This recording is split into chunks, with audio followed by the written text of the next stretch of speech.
할렐루야. 오늘 또 하나님의 은혜와 평강이 여러분 가운데 함께 하기를 축복합니다.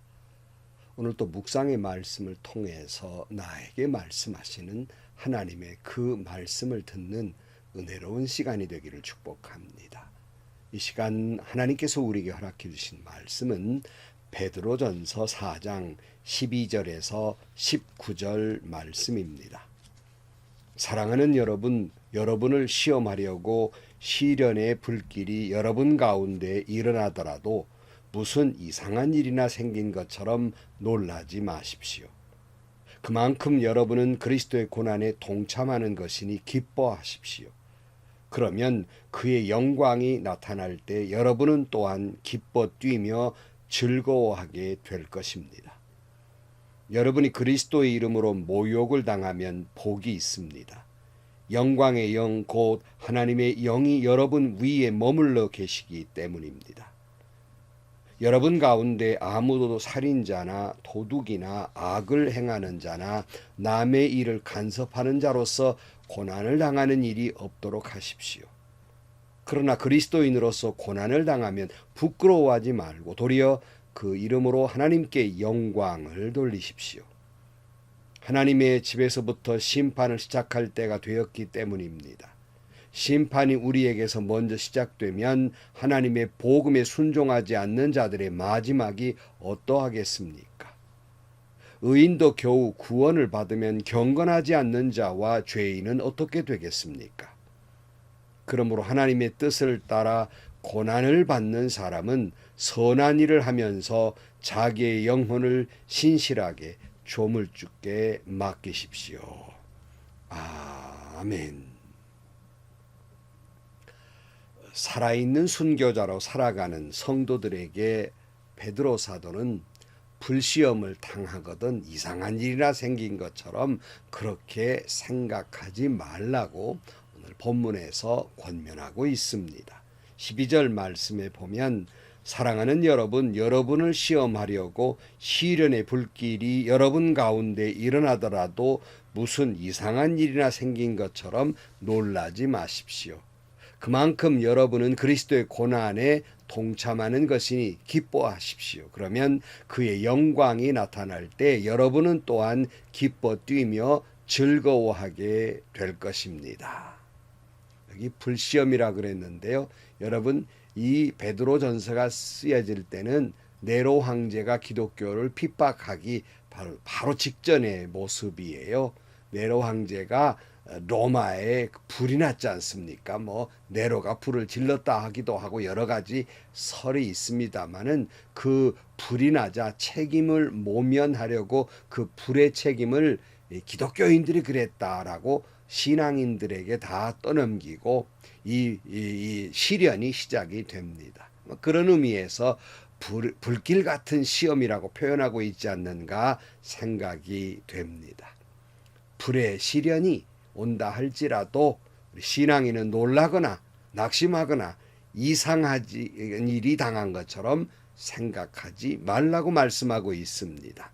이미도 우리가 앞에서 고난이 복이다라는 말씀, 고난이 하나님이 주시는 축복의 선물이다는 말씀을 같이 나누었습니다마는 베드로 사도는 이 세상에서 불시험을 당하는 우리 신앙인은 예수님의 고난에 동참하는 것이니 도리어 기뻐하십시오라고 말씀하고 있습니다.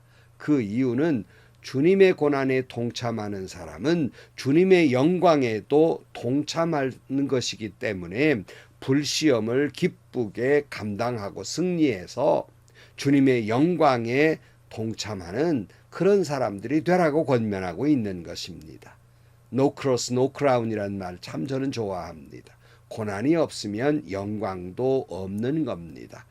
뒤집어서 말하면 고난을 당하는 사람은 예수님과 함께 고난을 당하는 사람은 주님과 함께 크라운, 영광도 있는 것입니다. 오늘 14절 말씀에 보면 여러분이 그리스도의 이름으로 모욕을 당하면 복이 있습니다. 영광의 영, 곧 하나님의 영이 여러분 위에 머물러 계시기 때문입니다. 누가 모욕을 당하는 걸 좋아하겠습니까? 그러나 예수님 때문에 모욕을 당하는 거 이거 도리어 기뻐하고 복된 일이라고 말씀하고 있습니다. 왜냐하면 내가 주님 때문에 고난을 당하거나 주님 때문에 모욕을 당한다면 주의 영이 내 안에 계시기 때문입니다. 사도 바울은 이런 고백을 했잖아요. 고린도후서 12장 9절 말씀에 그러나 주님께서는 내게 이렇게 말씀하셨습니다. 내 은혜가 내게 족하다. 내 능력은 약한 데서 완전하게 된다. 그러므로 그리스도의 능력이 내게 머무르게 하기 위하여 나는 더욱더 기쁜 마음으로 내 약점들을 자랑하려고 합니다. 그러므로 나는 그리스도를 위하여 병약함과 모욕과 궁핍과 박해와 곤란을 겪는 것을 기뻐합니다. 내가 약할 그때 오히려 내가 강하기 때문입니다. 바울이 자기의 육체의 가시를 모면케 해달라고 기도했지만 내 은혜가 내게 족하도다 하는 말씀 듣고 한 고백이에요. 오히려 고난과 모욕과 불시험을 당하는 것이 더 기쁘게 여기는 것은 하나님의 능력이 내게 머무르게 하기 위함이라 그랬어요. 여러분, 우리 신앙인들이 이런 고난과 모욕과 불시험을 당할 때 더욱더 주님을 바라보게 되지요. 더욱더 주님 앞에 기도하게 되지요. 그러므로 더욱더 주님의 능력이 내게 머무르게 되지요. 고로 주님의 능력이 내 안에 있으니 도리어 은혜가 충만한 가운데 오히려 내가 능력이 있는 것보다 하나님의 능력이 내 안에 있으니 그때가 곧 강할 때라 하는 말씀입니다. 불시험을 그래서 오히려 기쁘게 여기고 고난이 주시는 선물 곧 주님만 바라보고 주의 능력을 머무르게 하기 때문에 강한 믿음의 사람이 되는 것입니다. 주님의 남은 고난에 동참하고 그러므로 주님의 영광에 동참하게 되니 더욱 기쁘게 여기고 복되라고 말씀하고 있는 겁니다. 그러나 우리가 주님의 이름을 위해서는 고난을 당한 일이지만은 그러나 내가 어떤 죄 가운데 있어서 고난을 당하는 것 그것은 신앙인으로서는 당해서는 안 되는 일입니다. 15절 말씀에 보면 여러분 가운데 아무도 살인자나 도둑이나 악을 행하는 자나 남의 일을 간섭하는 자로서 고난을 당하는 일이 없도록 하십시오. 그러나 그리스도인으로서 고난을 당하면 부끄러워하지 말고 도리어 그 이름으로 하나님께 영광을 돌리십시오. 그랬어요. 지난번에도 말씀을 나눴습니다만은 고난이라고 하는 건 두 가지가 있다고 말씀 나눴죠.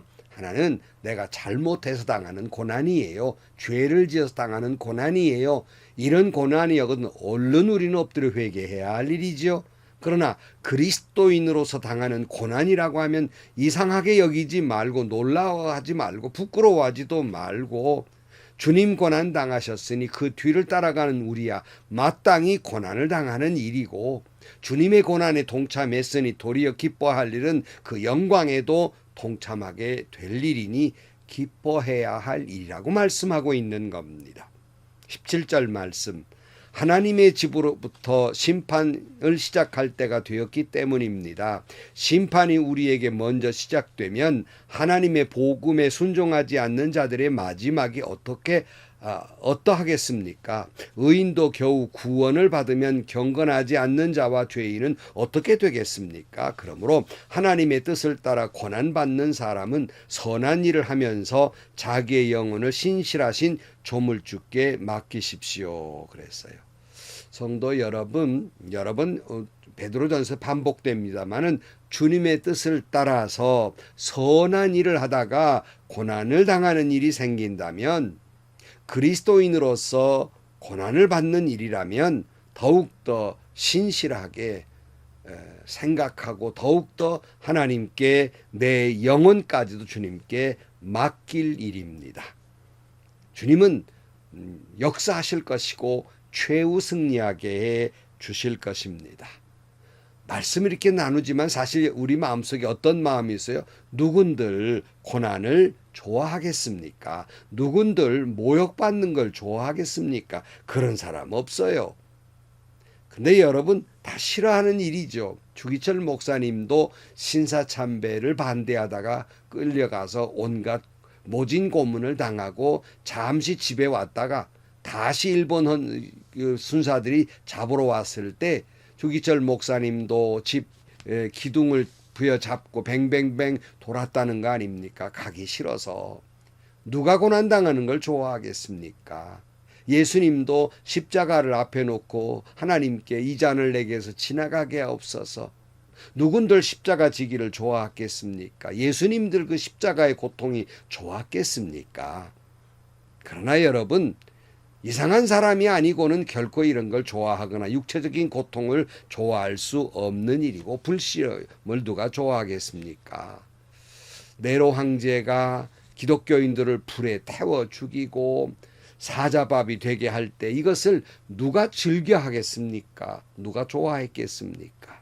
그러나 그것이 그리스도인으로서 당해야 될 고난이라면, 불시험이라면 기쁜 마음으로 감당하는 것이라는 말씀이에요. 사나 죽으나 모든 것을 주님께 맡기고 남은 고난 내가 주님과 동참하게 되고 동행하게 됐으니 도리어 감사한 마음으로 주님만 바라보고 나아갈 뿐이라는 말씀입니다.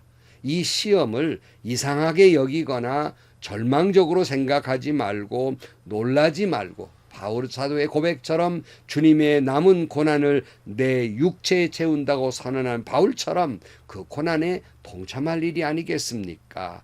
골로새서 1장 24절 말씀에 이제 나는 여러분을 위하여 고난을 받는 것을 기쁘게 여기고 있으며 그리스도의 남은 고난을 그분의 몸 곧 교회를 위하여 내 육신으로 채워가고 있습니다. 그래서요, 다시 말씀드리지만 내가 죄 때문에 당하는 고난이라면 회개할 일이지만 그리스도인으로서 주님의 이름으로 주의 영광을 위해 당하는 성도로서 당하는 고난이라면 비아돌로로사 주님이 가신 그 십자가의 길을 함께 가는 여러분들이 되시기를 축복합니다.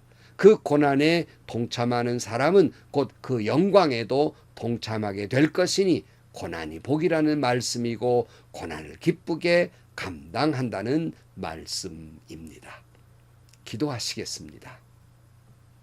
하나님 아버지, 이 세상에 누군들 모욕당함과 그 고난당함을 좋아할 사람이 누가 있겠습니까? 그러나 그것이 주님의 고난의 길을 따라가는 성도로서 그 고난당하는 것이 이상한 일이 아니라 당연한 일이고, 주님의 남은 고난을 내 육체에 채우노라 선언한 바울처럼 그 고난에 동참함으로 말미암아서 고난에 동참한 자에게 주의 영광이 있는 것처럼 저희들도 그 길을 따라가게 하여 주옵소서. 예수님의 이름으로 기도하옵나이다. 아멘. 오래전에 제가 이리신광교회 부목사 시절에 교회를 관리하는 심석순 집사님이라는 분이 계셨어요. 그분은 꽃을 너무 사랑하셔서 가을만 되면 그 국화꽃을 잘 길러서 온 교회에 국화꽃을 장식해 놓는 그런 분이셨습니다. 근데 어느 날 제가 보니까 이제 국화꽃 몽우리에 자꾸 바늘로 콕콕 찌르시는 거예요.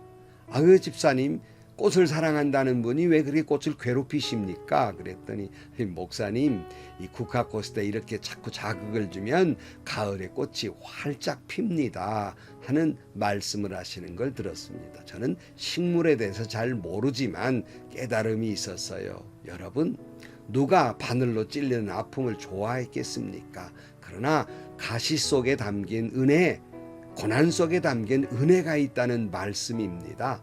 고난이 복이라고 하는 말씀은 내가 고난이 있기에, 모욕을 당했기에 주님을 바라보게 되고 주님 앞에 엎드려 기도하게 되고 주의 영이 내게 머무르게 되고 그 약할 때 곧 가장 강한 사람이 되니 마지막에 주의 영광스러운 자리에 가듯이 마지막 고난을 극복하고 가을에 아름다운 국화꽃이 활짝 피는 것처럼 그 아픔을 딛고 성숙한 신앙으로 아름다운 믿음의 꽃을 피우게 되니 영광스러운 자리에 가게 되니 고난이 복이라는 말씀입니다.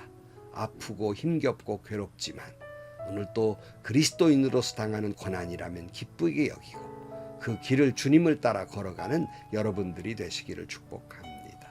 행복하시고요. 좋은 일이 가득한 하루가 되시기를 주님의 이름으로 간절히 축원합니다.